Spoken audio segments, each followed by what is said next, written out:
I just wanted to start this vlog. I'm literally back on campus now. We just arrived from Nashville. We're back in Memphis, as you can see behind me. And then Maya is, got her in her pink car rolling around. We are back. It has been a whirlwind of a week. And if it's a little loud, it's because her car is really loud. But I just wanted to kind of come and update you on the book that I am reading right now. So I started the second book in the Throne of Glass series. And let me just say, oh my gosh. Oh my gosh. It's your car. Anyways, I just wanted to come on here, and I don't know if this is the start of a new series or what this is, but the book that I have been reading from the library is Crown of Midnight in the Throne of Glass series. And I know I'm late. I'm always late. But oh my gosh, this book has been so good, and I have enjoyed it so much. I'm halfway through the book right now. I just got to part 2 of the book, and I think I need to start a vlog because you all need to see my live reactions of this book, because oh my gosh, I even started notes for the book and everything. Come back.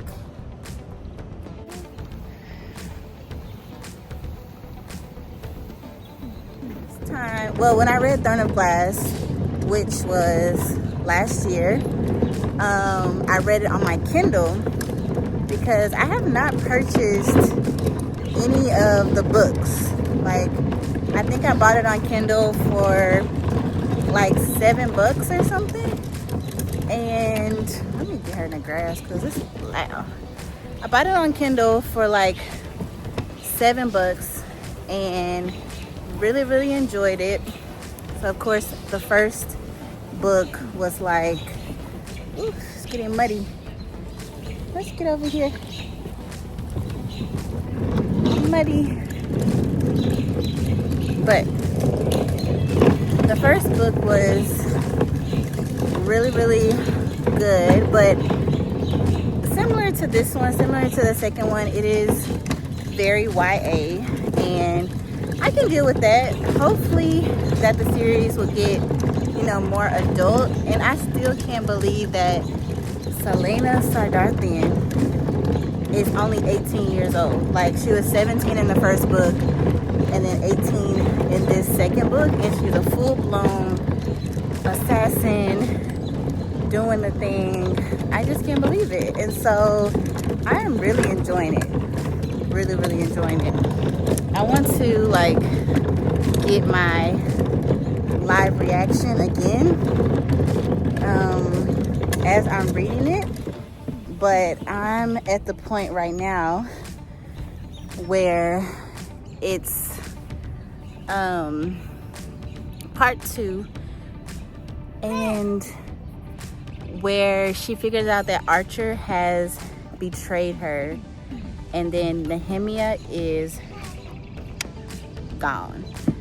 And I was just like, oh my gosh, that was her friend. And Nehemia was, I don't know if I'm pronouncing that name right, but she was my favorite character in the first one because she just had Selena's back. I loved how they could speak like a secret language together. Well, not a secret language, but like her native language. I love that they had that like just secret special bond together. And I just cannot believe that she is gone, because she's from like a minority group, kind of like an unrepresented group in Aurelia. I have been taking notes on every part of the magic system so I can remember, because it's a 7-book series and I want to remember what's going on and everything. But yeah, that's the part I'm at now, and the Queen's Arrow is part 2. And Maya thinks I'm talking to someone, which I am talking to you all, but you won't see this until later. So, but that's where I'm at right now, and it's been so good. Like, the love triangle, it's a perfect mix between like the romance aspect, and it reminds me of Assassin's Creed, the video game, which is my favorite, one of my favorite video games ever. The perfect blend of like the drama with her personal life, love triangle, the actual like battles and things like that. It's just really, really good. And I am not a fantasy girly. I did not think that I was a fantasy girl, but this book has been really good, and I'm like at the point where I can't wait to pick it back up, and that's how I know it's good and I'm really enjoying it. And I did not think I would enjoy it this much. And then I know Sarah J. Maas has gotten some bad rap. I don't know fully of what, you know, people or other people are saying about her books. I have not read the ACOTAR series, but I'm really enjoying it. And if y'all have some insight on her, and, you know, don't give me any spoilers. I'm going to be spoiling the book in this video series. But I'm going to be spoiling it in this video series because it's like I'm reacting, and I know I'm late. The book has been out since 2013, 2012, I don't know.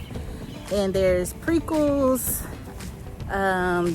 There's even an order that people say you should watch it in and things like that, which I don't know. I read Throne of Glass first, and now I'm on Crown of Midnight, but I think some people say you should be reading like Assassin's Blade or something like that. I don't know. But I am for Kale, all the way for Kale, instead of Dorian. I mean, she had a little love plot with the prince, and I'm actually, I don't know, I like Dorian because of just his, what we're finding out about him, and he's not brutal like the king, you know, like, wanting to, you know, imprison everybody and have labor camps. He actually seems like he has a heart and that he feels for people. And then he was even trying to, you know, ask Nehemia, like, what is this all about? And she was trying to do some secret work with him. She was also doing secret work with Archer, and Archer set her up. But did he really set her up? Because they thought that Kale was the one against Nehemia. Yeah, it's just a lot. It's a lot. And he actually wasn't. And when both of them were like, if you touch her, if you touch him, I'm gonna gut you and I'm gonna get you, like, that drama was getting to me too. I'm like, both of them are ride or die for each other, because even Kale's like, even if the king asks me, you know, to do anything to Selena, I won't do it. I'll throw, I'm stepping all in mud trying to be quiet. I'll throw the blade on myself and all of these things. So yeah, that has been really enjoyable. What other part? The other part that got me is when it was like around page 190, when they were like having a ball or something. It was some kind of like royal thing. And then I think her name was Raina Goldsmith, page 1. It was around 190. And she was singing the song of like the old, like when the Fae and the magic system was still around, years ago, when it was not taken out by the current king. And then even Selena was like listening to the song and reminded of, like, you know, the old times. And she was surprised that she was even singing that song And then it goes to like another scene, and then the king and his, warrior soldiers, off her. And she like names the people that he has offed before, which is I think her son, her parents, her neighbors. So she knew like going into it that like that something was gonna happen to her, but she took that risk and like reminded people of the old magic system and stuff like that. So I was like, wow. And I guess Selena didn't even know about that or what happened, whatever. But I was just so surprised when it happened. I was like, oh my gosh. And then every chapter kind of leaves you on a cliffhanger. Like that happened at the end of one chapter. And then the other chapter, well, the chapter that I'm on now, it was like the last line of literally is Nehemiah is, D-E-A-D. And then it goes to the second part. And I'm like, is she really? She can't be. Is she really? I was just like thinking that she was going to last the whole time. And Selena and her were going to have an entire like uprising and arrange warriors, and she was trying to do that, but then the king started sniffing her out and suspecting her, so it just didn't work out for her. But then I'm like, she's half fae, I think, or she's in the magic system, so maybe she'll come back, maybe she'll reveal herself to Selena and like the back magic system. I don't know, kind of like Queen Elena does with her, like in the, I don't know, like the back corridors. I don't know what it's called. She goes into like to visit Queen Elena and King Gavin. He's not Fae though. So that's a lot to say, but that is all to say that I have really, really enjoyed the book, and I'm starting part 2 tonight. I literally just got this book from the library, and I have already read 50%, and that is not typically me. Sorry, it cut me off. But yeah, I usually don't read that quickly. It's not typical that I read 50% within like, I don't know, a couple days or 2 days. I also started The Neighbor Favor, which is by Christina Forrest, which has been a cute book. It's, very predictable and stuff like that, but it's enjoyable as well. I really enjoyed like the first part of the book of the emails and everything. And then now we're on the part where he's figuring out like who she is and how they have a connection. I won't give too much away with that one, but yeah.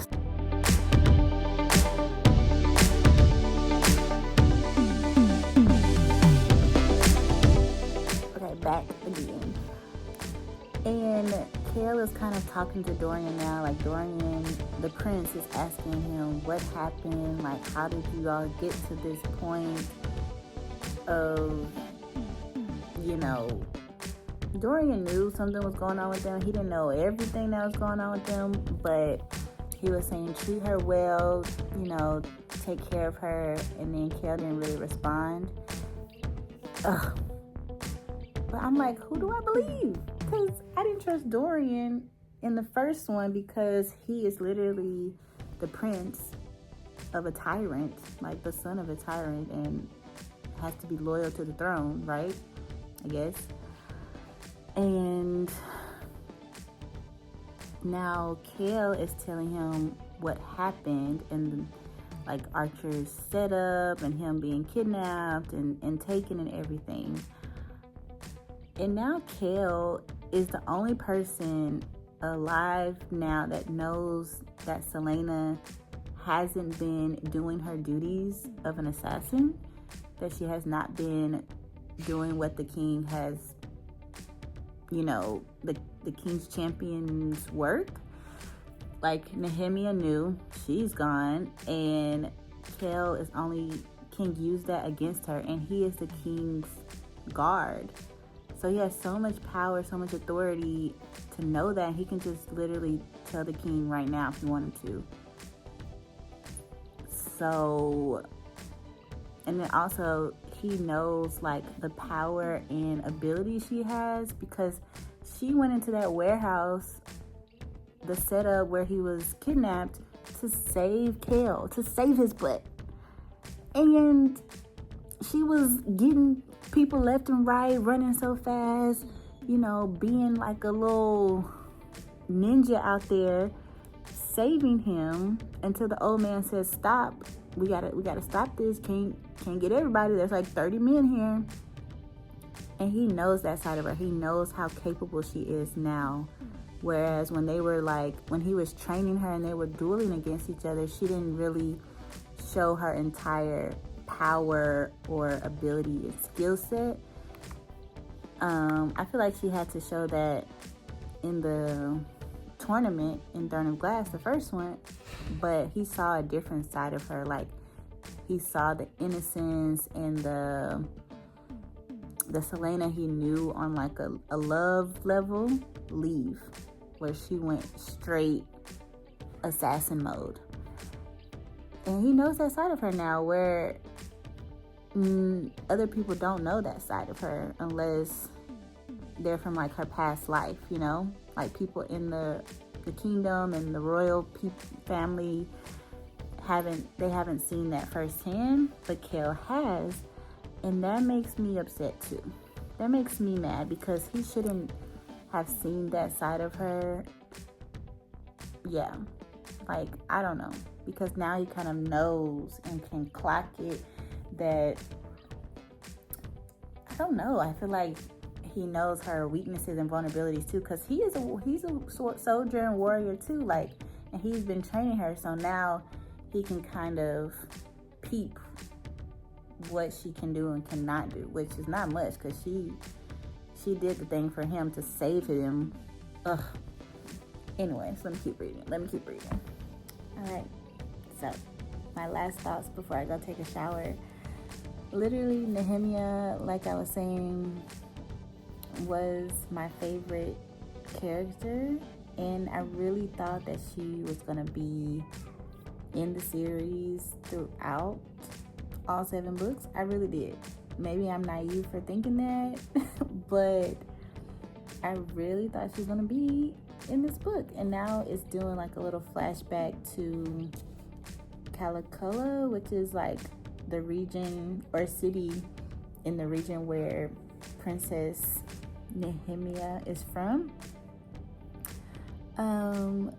And then Selena's like beating herself up over not protecting her friend, and the words that "you are a coward" keeps ringing in her mind every time she thinks about her friend and about their conversations and things like that. She keeps on thinking like, "You are a coward," because that's the last words that Princess Nehemia,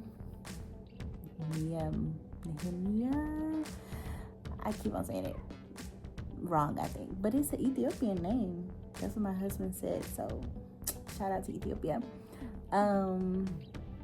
Yeah, the princess said those are the last words that she said to Selena, and Kel brought her back from the prison cells back to her room, and he knew that he lost her trust and the loyalty they had between one another when she turned on him after she found that the princess was gone. But Kel did not tell the king. So I'm like, there's still some loyalty there between Kel and Selena, because he could have told the king and just ratted her out and been like, this is what she's doing. She's not doing what she said. There's still love there. I know there is.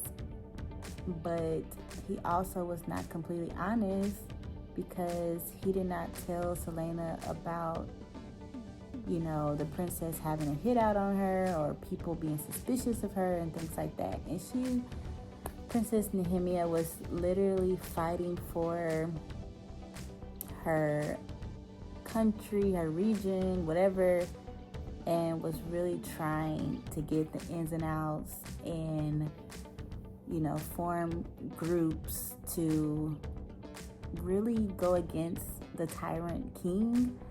And so that's why I liked her so much. And then she had an entire group she was forming with Celaena, them, with Archer.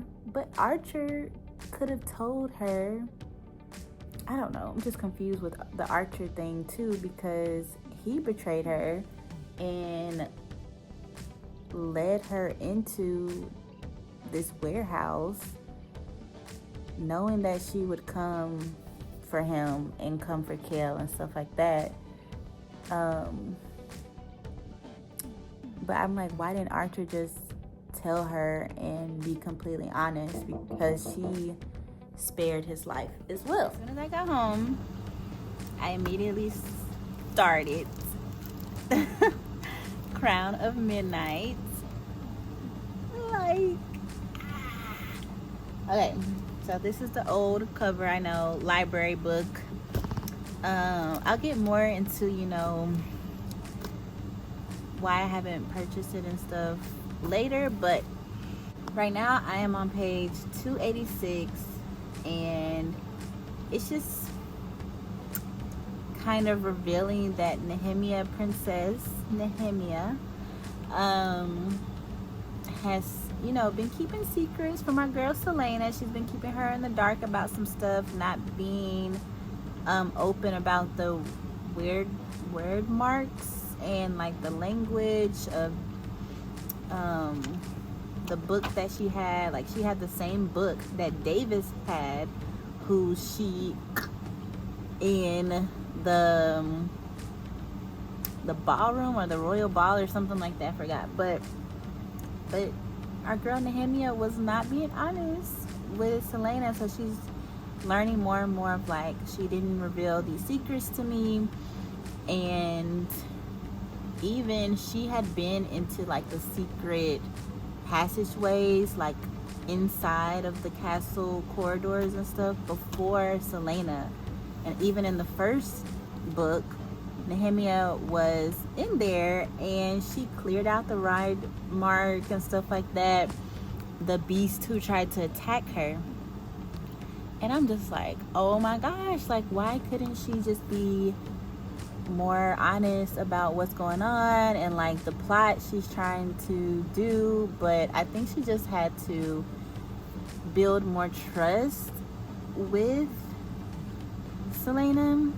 And like, once Celaena revealed to her, well, she didn't even tell much after she revealed that she wasn't really doing the king's champion work, like she wasn't doing her assassin duties. Like, Nehemia still didn't reveal like all that she could have revealed about herself. So I'm like, why didn't she say these things, or why wasn't she being more honest? I don't know. But Celaena still like looks to her as a friend, and it's like, my friend is gone, and she is really grieving and lamenting her death, and like, which is biblical. I'm like, okay, Sarah J. Maas, she got some lament in here, reminding me of Lamentations, like how she is grieving the death of her friend. And right now she went to the grave and she was crying and singing a song, and Kale was there watching her, following her. And he, I don't know, he just could have revealed some things too. Like, he could have warned the girls to be on their guard, like Celaena was saying. He could have just really warned them and been on the lookout for them, but he wasn't. And he wasn't being completely honest, and he knew that it was a setup. I don't know, he just knew more than he was letting on, just like the princess was. But I also am really enjoying Sarah J. Maas's writing, because like the last line in chapter 37 says, "So Kale walked away, her lament still echoing through the night around him, carried on the wind like the pealing of distant bells." I thought that was just so beautiful and cute. Yeah, I wish I had my own book. Now I'm wishing that I had my own book because I want to highlight and take notes and just really get into it, you know, the nitty gritty of it. But I do love reading fantasy. Well, this is like my first fantasy book that I have read completely. Yeah, so I do enjoy reading it in the physical form more because I find myself like going back to the map all the time. I'm like, okay, what are they talking about? Where are they near? What is she referring to? All these things. So I really do enjoy that. And like when I had Throne of Glass on my Kindle, I wasn't able to do that. Like I would go back to the map and it would just zoom out and wouldn't give me a clear picture. So that is not the move if you're reading fantasy. I will say that. But I do think like having fantasy books on Kindle Unlimited is great, which Throne of Glass is not, but there are plenty of copies that I found in my local library for the older like cover, because this is definitely the older cover. I do not like this cover because it's just, I don't know, it's not appealing like the newer covers are, which maybe it is more appealing to, you know, the young adult crowd and back in the day, but not now because this was published in 2013. So yeah, so that's my thoughts right now. I'm gonna continue reading. Okay, so I am literally about to eat dinner and it is 9:15. My entire family is asleep right now. Yeah. As you can see, I am the night owl of the family, even though I'm like, it's not late, but everyone is asleep. But I'm comfy. I am reading this right here. Making myself a little taco deal. My husband just made some chicken, like fajita type stuff. But just wanted to come back and update on Crown of Midnights. There's a lot going on right now in this book. I am currently on page, let's see, 324 on chapter 43. I think there's only maybe 57 chapters. I'm about 75% of the way through this book, and I'm sad because I don't want to finish it too quickly, but then I do because it's so good, but then I don't because I don't have the next one just to like get, you know, pick up and read, which is probably why I need the books. But I just did not want to invest like $175 on the entire series if I didn't, you know, if I didn't enjoy it. So, but I am enjoying it.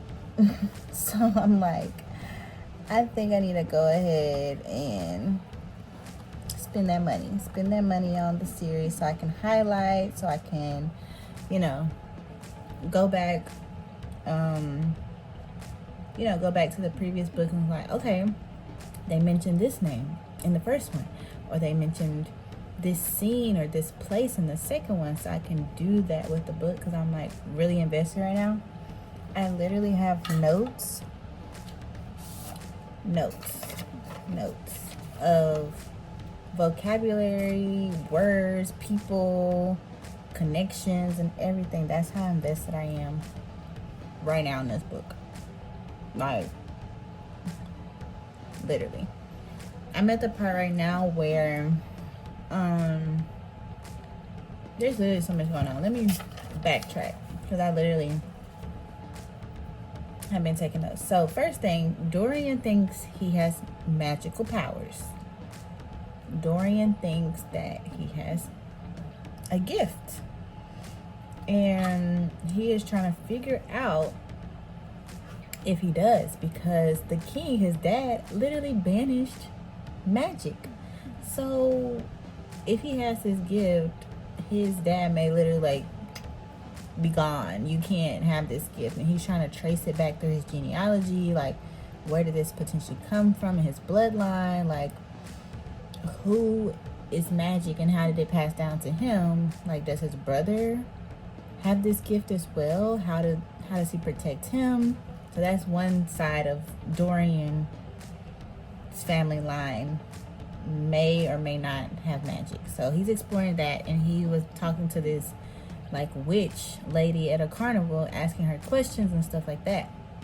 And then Selena also was asking the witch questions about this riddle that she got, trying to figure out what this riddle was saying, what she needs to find to figure out this like deeper power. It's like there's people just keep saying it's deeper than magic, something that's more powerful and higher and stuff like that.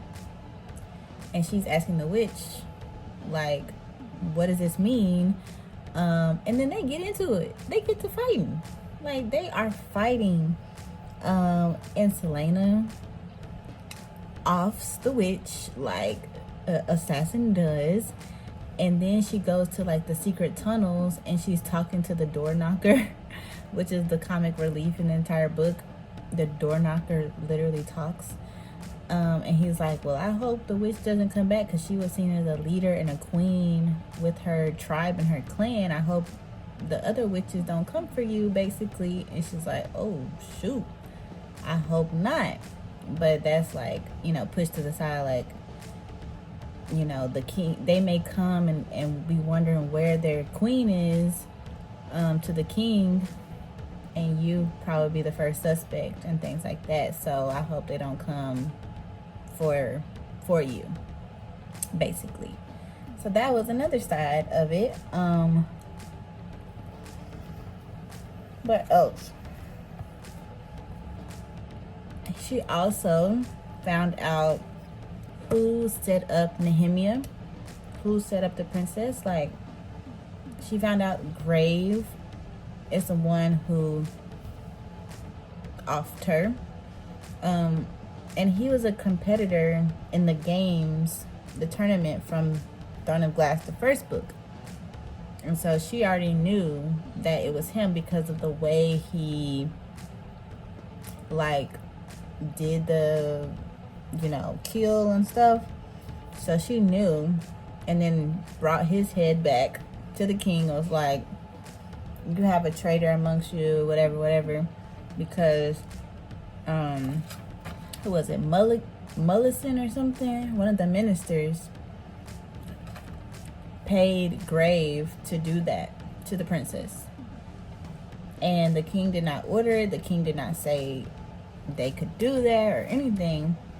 But he ordered it behind the king's back, kind of, because the king wanted to question Nehemia. It's like, what's going on? But Minister Mullison was just being rubbed the wrong way, I guess, and commanded Grave to go ahead and do it. But Grave is gone. Selena handled that.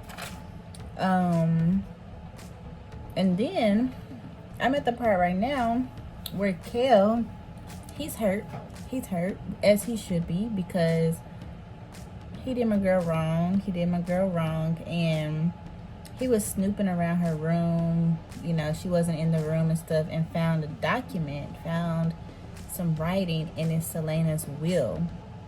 It's literally leaving everything she owns, everything she has, to Kel, to like protect him, I guess, like if something happens to her, because in her line of work anything can happen.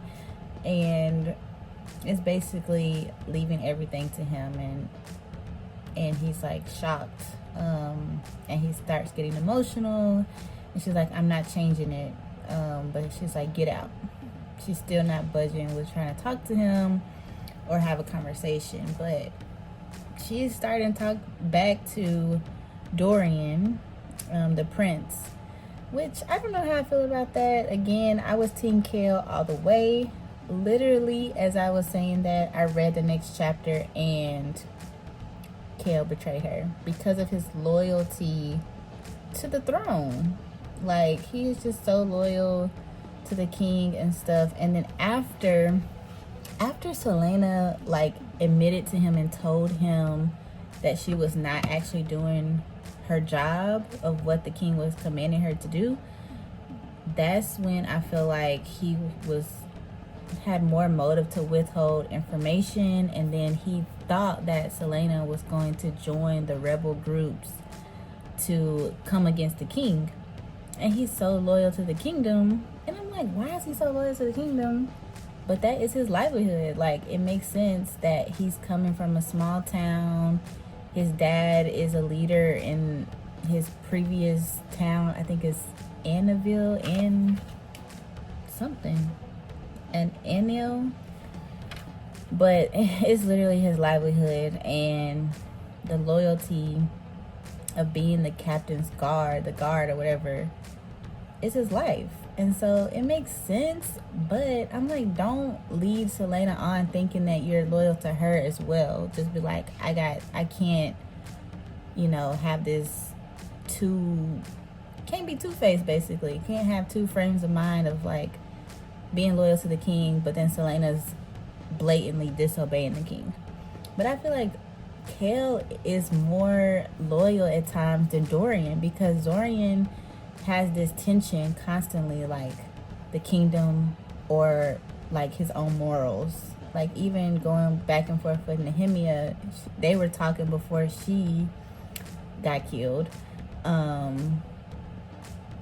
Like, he has his tension, the prince does, going back and forth of like, is this right, is this wrong? I don't think, you all should invade this certain territory for more labor camps and stuff like that. And he's like seemingly to me more outspoken against the ways of his dad, the king, than Kale is, which kind of makes sense. I mean, when you have that comfort level with your parents, and even though they are royalty, you feel like you can still talk to them and say how it is. Where Kale is in a position where if he says anything, it's like, off, you gone. So yeah, it was just, that's where I'm at right now. It's still interesting to me. I'm about to eat my little burrito thing and read some more. Okay, so I know my hair, don't mind it. What I just read on page 379 about Selena not being completely human, what? I mean, we gotta, have context clues that the work that she does and what she does as an assassin can't be completely human. And how Kale describes her as being something else when she gets into that world, that realm, makes sense. But Kale sees it. He sees it that she is not normal. And he's even suspecting that she may be of noble, a noble bloodline, royal bloodline maybe. So I am on chapter 50 right now. I only have 7 more chapters to go. I'm sad. I don't want it to end. But I literally, this is all I have left. I'm gonna finish it tonight. And then hopefully tomorrow I can go to the library and get Air Fire. All right, so I finished the book, y'all. Just swiped it.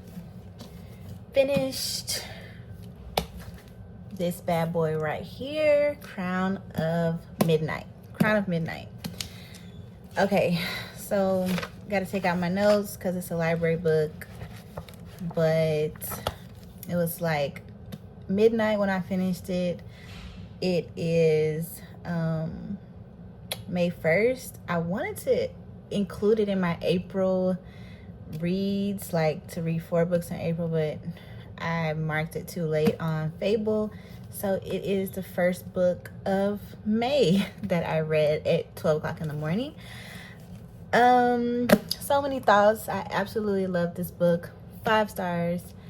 And immediately when I finished the book, I went to other people's reviews, and a lot of people were saying that they did not like this book, that it was 3 stars, that it was all right, they weren't impressed. And I'm like, how are you not impressed with this book?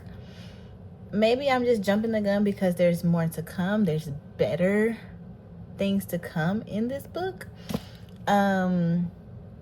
But like my review said on Fable, it was short, but it was just the perfect mix for me of romance, the tension, the love triangle, the action. It wasn't too much action, but some people say it was a slow start. But right in the first chapter, you get where she's about to assassinate someone that the king said, and she doesn't do it. And so immediately you're jumped into the action, her motives, what she's doing, what she's not doing.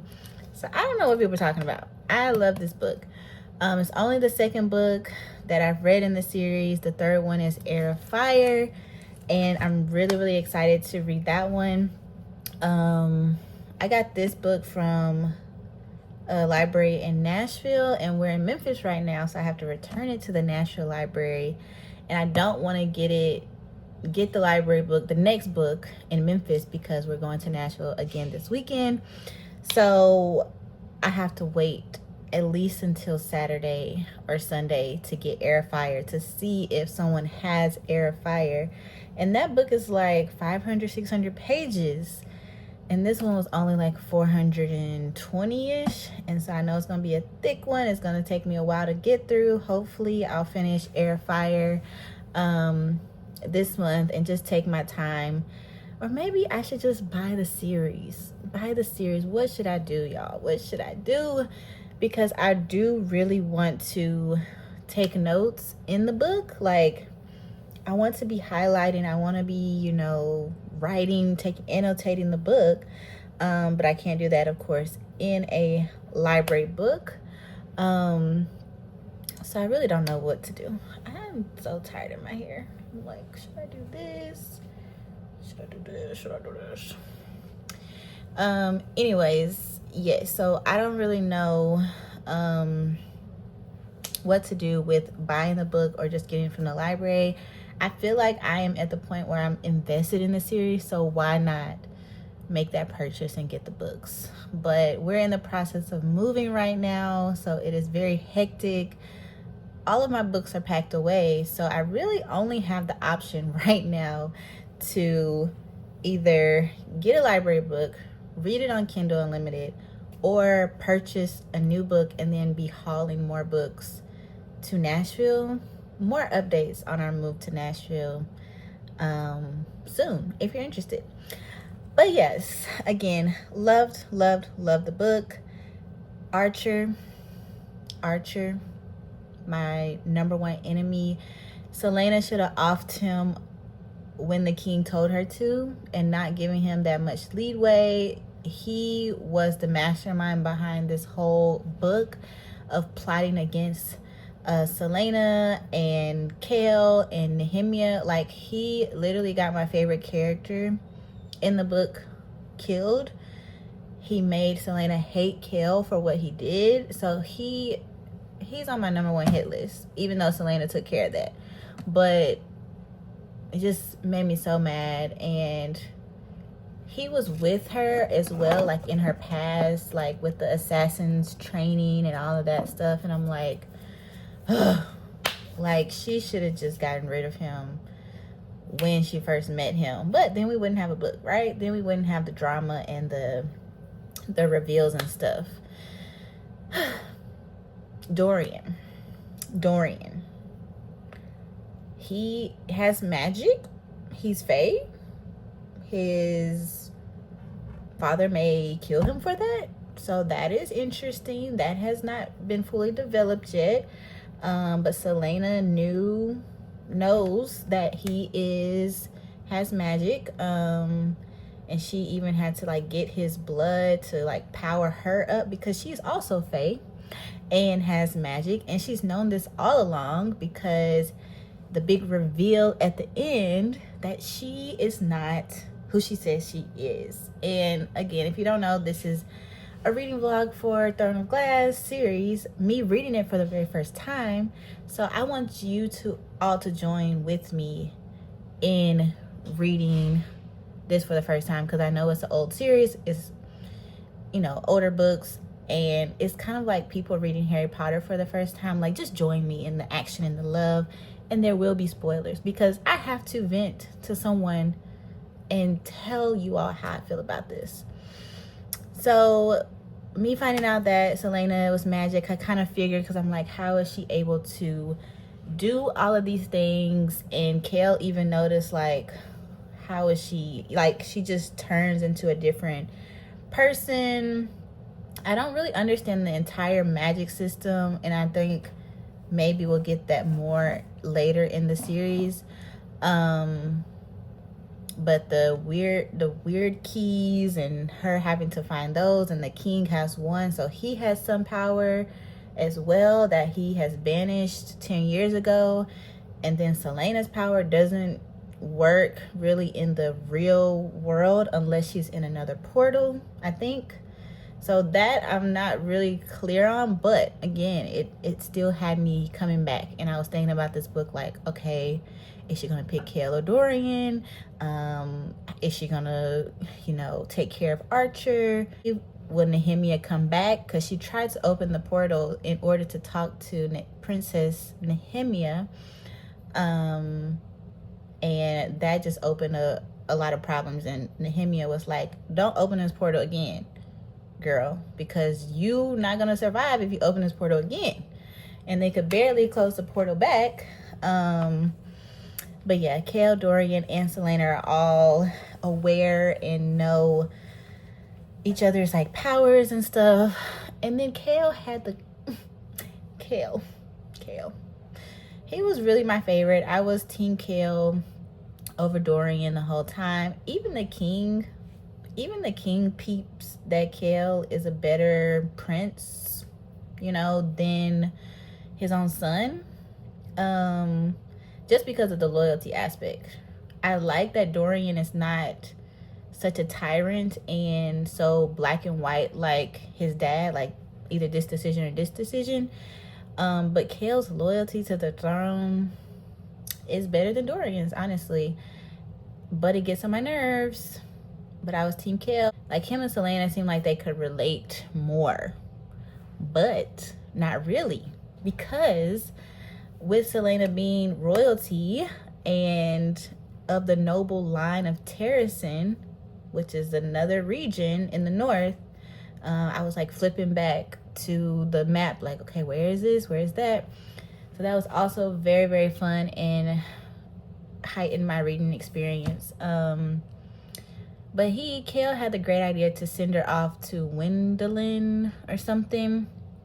And then as she was going off, which she got shipped off the very next day, that Kale brought this idea to the king and had his dad also agree with it.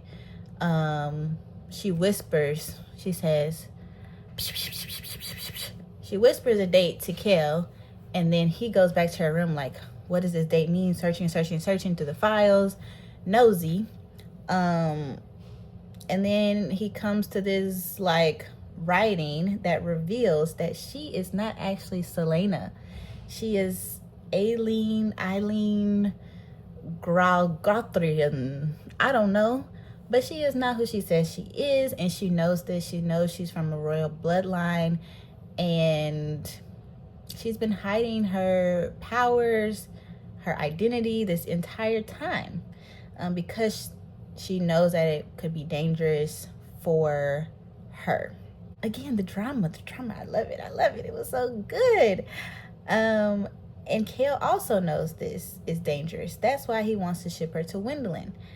But he realizes that Wendelin has Fae power and has been enemies with Aurelia since, I don't know, they've been in war with each other, and he's shipping her back to her homeland, her mother's homeland, and great grandmother's, I don't know, some lineage and legacy that is there for her. Like, basically go back and take over and start a war, bigger war, and with your powers. Like, he just basically handed her to what she needs to take over Aurelia, and that goes directly against what he wants, because he's the captain's guard and he is trying to be loyal to the king, but he's also trying to be loyal to her because he loves her. So I just love it. I love the tension between the two, and his tension that he has with like caring so much for Selena, Eileen, I don't know, but then also trying to be loyal and protect his life and working so hard to be the captain's guard. But then Selena also knows that if something happens to her,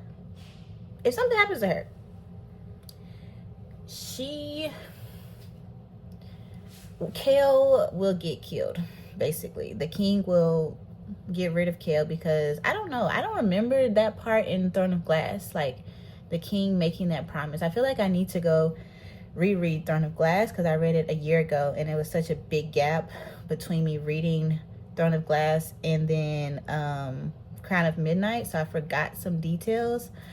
And then I don't want to have that big of a gap between Crown of Midnight and Air of Fire, because I don't want to forget the details. So I'm like, I need to get it just to keep it in my mind, keep it in my brain. So I don't remember that, but she keeps saying that if she gets killed in Wendelin, that the king will kill Kale.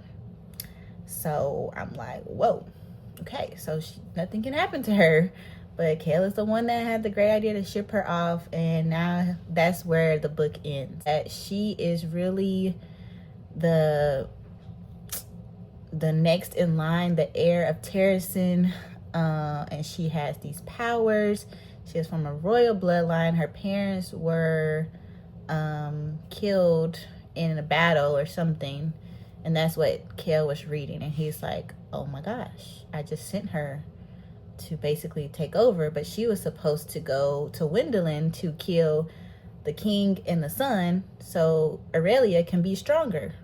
And he thought that was a great idea, because she can be safer there with her Fae powers, because they still practice magic, I guess, in Wendelin, rather than being in the castle with the king who banished the Fae powers. So I understand his thinking. He always has good intentions. I feel like Kale always has a good intentions, but it never quite goes right. Just like with Nehemia and him holding that information of not telling Nehemia or Selena that Archer, or we didn't know who it was at the time, that he was out for her. But Archer was pretending to be Minister Mullison and hired Grave to to kill Nehemia. And so yeah, so Mullison wasn't actually the bad guy, which I thought he was. I thought Kale was the bad guy as well. I'm still iffy with Kale. Like, I want to trust him more than Dorian, but Dorian is not giving me any reason now not to be supportive of him, if that makes sense. But yes, I immediately need to get Air of Fire and return Crown of Midnight to the library. I have all of my notes here.